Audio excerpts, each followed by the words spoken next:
Նախ մինչև հարցիս անդրադառնալը ուզում եմ շնորհակալական խոսք ասեմ ձեզ, ձեր որդեգրած արժեքների, սկզբունքների համար։ Բոլորս գիտակցում ենք, համենայն դեպս խելամիտ մասան, որ դուք բացառիկ անձնավորություն եք ու մեր այս դժվարին իրավիճակում ստանձնելով այս դերը, հավատացնում եմ ձեր բացառիկությունն ավելի է հարյուրապատկվում, հազարապատկվում։ Հիմա հարցը համացանցում, սոցհարթակներում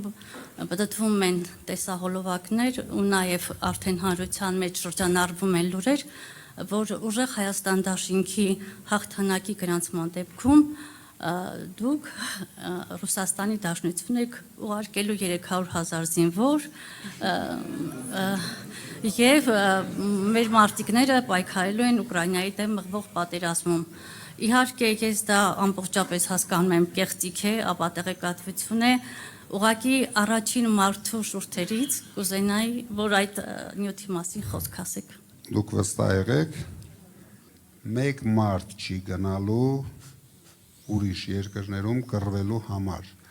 Մեր մարտիկ ծառայելու են մեր ուժեղ,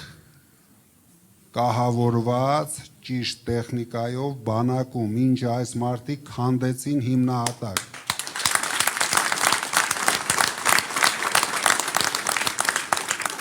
Դուք մի մտածեք, մեր երիտասարդները շատ լավ են իրենց զգալու բանակում, իսկական ճիշտ ծառայություն է լինելու, ոչ թե սրանց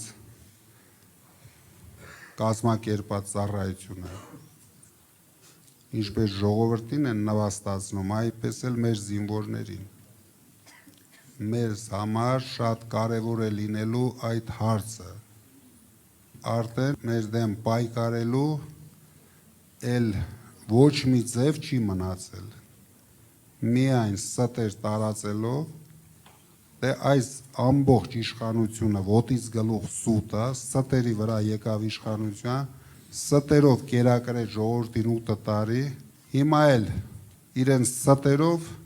նորից փորձում է կերակրել, բայց ես վստահ եմ,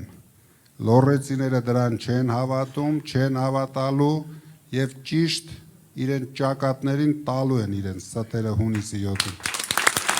Շնորհակալություն շատ։ Մեծ հույսեր են կապում մեր հաղթանակը ձևավորելու համար ամբողջական։